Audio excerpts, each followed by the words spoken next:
Hello everyone, hope you're doing well. This is now week 14, so you're going to find your assignments just like always in your Schoology. This is week 14, so you'll find the assignments in your week 14.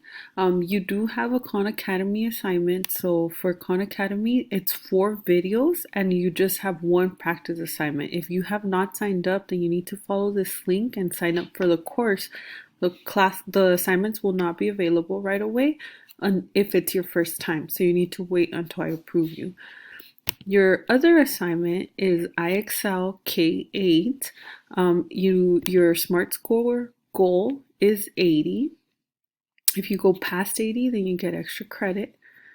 And there is an optional survey here. So the survey is just to let me know how if there's anything I can change or how you feel about distance learning. So please take the survey. It'll inform me and it'll help me make decisions for the future. Have a wonderful day and enjoy your week.